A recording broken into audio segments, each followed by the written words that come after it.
نہ صرف دوسروں کے عقائد کو برداشت کرتا ہے بلکہ انہیں یہ تحفظ بھی فراہم کرتا ہے کہ وہ آزادی سے معاشرے میں اپنی مذہبی روایات کے مطابق زندگی گزاریں، اور کوئی بھی شخص کسی دوسرے کو طاقت و قوت سے ان کے نظریات اور عقائد سے ہٹانے کی کوشش نہ کرے۔ یہی وہ اصول اور تعلیمات ہیں جو ہمیں رحمت للعالمین جناب نبی کریم صلی اللہ علیہ وسلم کی سیرت مطہرہ میں بھی نظر آتی ہے۔ مدینہ منورہ کی طرف ہجرت فرمانے کے بعد نبی الرحمہ نے جو معاشرہ قائم فرمایا، اس میں غیر مسلم رعایا کے ساتھ حسن سلوک اور ان کے حقوق کی کس قدر رعایت رکھی، اس کو بیان کرنے کے لیے یہی ایک فرمان کافی ہے کہ نبی کریم صلی اللہ علیہ وسلم نے فرمایا کہ خبردار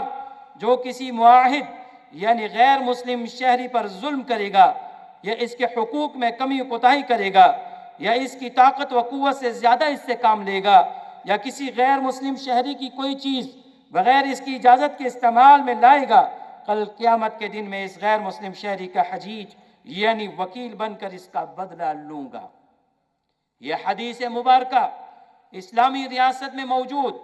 غیر مسلموں کو تحفظ فراہم کرتی ہے اور ان کی اہمیت سے امت مسلمہ کو آگاہ کرتی ہے، اور ہم سب کو اس بات کا پابند بناتی ہے کہ معاشرے میں موجود غیر مسلم شہریوں کو نہ صرف برابر کے حقوق دیں بلکہ ان کے حقوق کے تحفظ کے لیے جدوجہد اور کوشش بھی کریں۔ معاشرے میں موجود کسی غیر مسلم کو کسی بھی قسم کا نقصان پہنچانا یا اس کو ایذا دینا یا اس کو قتل کرنا، یہ اتنا بڑا گناہ ہے کہ محمد عربی صلی اللہ علیہ وسلم نے فرمایا، جس مسلمان نے معاہد یعنی غیر مسلم شہری کو قتل کیا وہ جنت کی خوشبو تک محسوس نہیں کر سکتا۔ اتنی بڑی وعید کے بعد کسی بھی مسلمان کے لیے یہ ممکن نہیں ہے کہ وہ غیر مسلموں کو نقصان پہنچانے کا سوچ بھی رکھ سکے۔ جناب معزز مہمان گرامی، اس میں کوئی شبہ نہیں، پاکستان ایک اسلامی جمہوری ریاست ہے جسے بر صغیر کے مسلمانوں نے بڑی عظیم قربانیوں کے بعد حضرت قائد اعظم رحمت اللہ علیہ کی قیادت میں حاصل کیا۔ لیکن ہمیں یہ بھی نہیں بھولنا چاہیے کہ اس ریاست میں موجود غیر مسلم شہریوں کو وہ تمام حقوق حاصل ہیں جو دین اسلام نے انہیں عطا کیے ہیں، اور یہی اسلامی ریاست کی اولین ذمہ داری ہے کہ وہ دیگر مذاہب سے تعلق رکھنے والے شہریوں کو تمام بنیادی سہولیات فراہم کرے اور ان سے کسی بھی قسم کا تعصب نہ رکھا جائے۔ اسلامی جمہوریہ پاکستان کے آئین میں واضح طور پر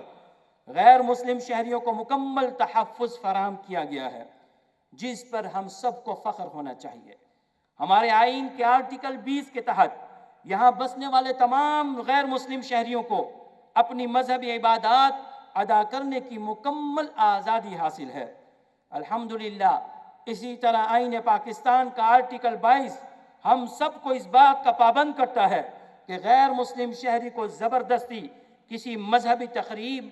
کسی بھی عبادت میں شریک نہیں کیا جا سکتا، اور سب سے بڑھ کر آرٹیکل 34 اسلامی جمہوریہ پاکستان کو بطور ریاست اس بات کا پابند کرتا ہے کہ اس میں بسنے والے تمام غیر مسلم شہریوں اور اقلیتوں کو تحفظ دینا اور ان کے مفادات کا تحفظ کرنا اور ان کی عبادت گاہوں کا تحفظ کرنا ریاست کی ذمہ داری ہے۔ اور آئین پاکستان اس حد تک اقلیتوں کو تحفظ کرتا ہے کہ ان کے مذہبی جذبات کو ٹھیس پہنچانا قابل جرم، اور اس میں قبیح حرکت کے مرتکب شخص کو قید اور جرمانے کی سزا بھی دی جا سکتی ہے۔ جناب معزز مہمان گرامی، اسلام اور پھر آئین پاکستان میں دیے گئے حقوق کے بعد تو ہونا یہ چاہیے تھا کہ اسلامی جمہوریہ پاکستان میں رہنے والے تمام غیر مسلم شہری ہر اعتبار سے امن اور سکون میں ہوتے اور ان کی زندگی ہر قسم کے تعصبات اور خدشات سے آزاد ہوتی، اور ہماری اور اپنی اس ریاست اسلامی جمہوریہ پاکستان کو جنت کی مثال سمجھتے۔ مگر افسوس کہ زمینی حقائق اس کے برعکس ہیں۔ ہمیں خوشی ہے کہ ہمارے غیر مسلم شہری کئی اعتبار سے دنیا میں موجود دیگر اقلیتوں سے بہت ہی بہتر حالات میں زندگی گزار رہے ہیں، لیکن یہ جدوجہد ہمیں جاری رکھنی چاہیے۔ ہمارے غیر مسلم بھائیوں کو وہ تمام حقوق حاصل ہوں جو دین اسلام اور آئین پاکستان نے انہیں دیے ہیں، اور ہم سب کی یہ مشترکہ ذمہ داری ہے کہ ایسی قوتوں اور طاقتوں کے خلاف جدوجہد کریں جو ہمارے غیر مسلم بھائیوں کو نقصان پہنچانے کے لیے سرگرم عمل ہیں۔ جناب معزز مہمانان گرامی، یونائٹ بین المذاہب ہم آہنگی کے فروغ، مذہبی رواداری اور ملک کے مختلف حصوں میں مذہبی منافرت کے خاتمے کے لیے اور ملک میں امن و امان، محبت اور اخوت اور انسانیت کی عظمت کو فروغ دینے کے لیے تشکیل دی گئی ہے، اور مجھے خوشی اس بات کی ہے کہ ہمارے برادر محترم وفاقی وزیر برائے مذہبی امور و بین المذاہب ہم آہنگی محترم جناب سردار محمد یوسف اس تنظیم کے سرپرست اعلیٰ اور میں اس کا چیئرمین ہوں، اور آپ کو یہ سن کر خوشی ہوگی کہ جون 2015 جون میں قائم ہونے والی اس تنظیم نے اس قلیل مدت میں وہ کارنامہ سر انجام دیا ہے جو اب تاریخ کا حصہ بن رہا ہے۔ تھینک یو، آپ مجھے شاباش نہیں دیں گے؟ آج آپ جس کانفرنس کے افتتاح مہمان گرامی معزز فرما رہے ہیں، یہ اسلامی جمہوریہ پاکستان کی تاریخ میں اس موضوع پر ہونے والی پہلی عالمی کانفرنس ہے، اور مجھے خوشی ہے کہ نامساعد حالات اور دیگر پریشانیاں اور قلیل وقت کے باوجود ہم 26 ممالک کے مندوبین آپ کے سامنے پیش کر رہے ہیں، اور الحمدللہ اس کانفرنس میں دنیا کے 7 بڑے مذاہب کے رہنما اور اسکالرز آپ کے سامنے موجود ہیں،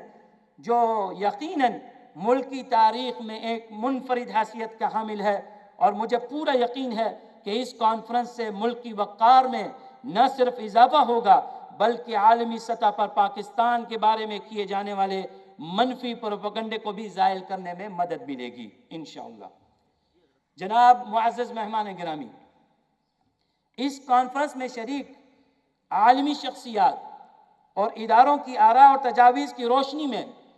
ملک میں مذہبی رواداری اور بین المذاہب ہم آہنگی کے فروغ کے لیے ایک لائحہ عمل بھی تشکیل دیا جا سکے گا، اور ہم آپ کو یقین دلاتے ہیں کہ بحیثیت مسلمان، بحیثیت پاکستانی ہونے کی حیثیت سے ہم شدت پسندی، دہشت گردی، مذہبی منافرت پھیلانے والے عناصر کا ڈٹ کر مقابلہ کریں گے انشاءاللہ، اور بھرپور ہماری کوشش ہوگی کہ بین الاقوامی سطح پر پاکستان اور اسلام کا امیج بہتر سے بہتر ہو سکے۔ جناب معزز مہمان گرامی، اس عظیم موقع کا فائدہ اٹھاتے ہوئے میں آپ کی خدمت میں یہ گزارش بھی پیش کرنا چاہتا ہوں کہ ہماری تنظیم یونائٹ نے یہ فیصلہ کیا ہے کہ مستقبل قریب میں انشاءاللہ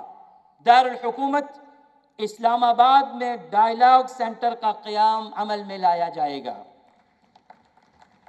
اور انشاءاللہ اس ڈائیلاگ سینٹر کے ذریعے ہم پورے ملک میں صوبائی سطح پر، ضلعی سطح پر سینٹرز قائم کریں گے، اور اس سینٹر کے ذریعے ہم عالمی سطح پر انٹرفیتھ ہارمونی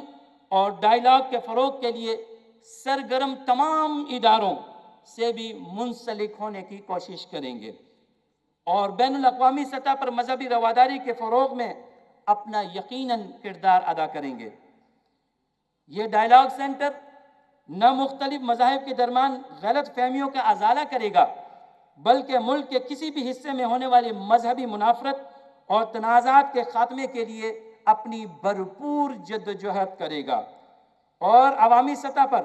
غیر مسلم شہریوں کے تحفظ کے لیے اپنا بہترین سے بہترین کردار بھی ادا کرے گا، اور دین اسلام اور پاکستان میں اقلیتوں کو دیے گئے حقوق کے بارے میں آگاہی مہم بھی جاری رکھے گا، جس سے نہ صرف ملک میں موجود غیر مسلم شہریوں کے حقوق اور ان کی مذہبی آزادی اور ان کی جان و مال کا تحفظ بھی ہوگا، بلکہ ملک میں مذہبی رواداری کو بھی فروغ ملے گی، اور ملک میں موجود تمام مذہبی طبقات ایک دوسرے سے ہم آہنگ ہو کر ملک کی تعمیر و ترقی میں اپنی گران قدر خدمات انجام دے سکیں گے۔ جناب معزز مہمان گرامی، آج دنیا کے حالات اس بات کا تقاضا کرتے ہیں کہ محبت اور اخوت کو فروغ دیا جائے، امن اور سلامتی کے پیغام کو عام کیا جائے، انسانیت کے احترام اور اس کی عظمت کی بات کی جائے، دلوں کو جوڑنے کی کوشش کی جائے، نفرت، عداوت، قتل و غارت گری، ایک دوسرے سے نفرت اور دہشت گردی کے خلاف منظم جد و جہد کی جائے، اور مذہبی رواداری کے لیے سب مل کر کام کریں اور اس کے فروغ کے لیے قدم در قدم ایک دوسرے کا تعاون کریں۔ میں آج یہ بات بھی بتانا چاہتا ہوں کہ آج مذہبی لبادہ اوڑھ کر تخریب کاری، دہشت گردی کرنے والوں نے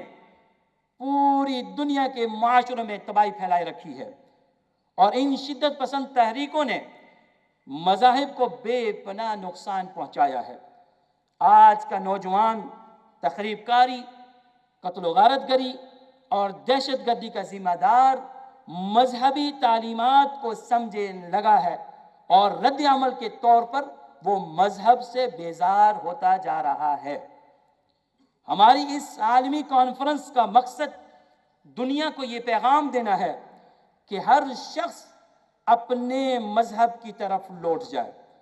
اور مذہبی تعلیمات کو اپنا کر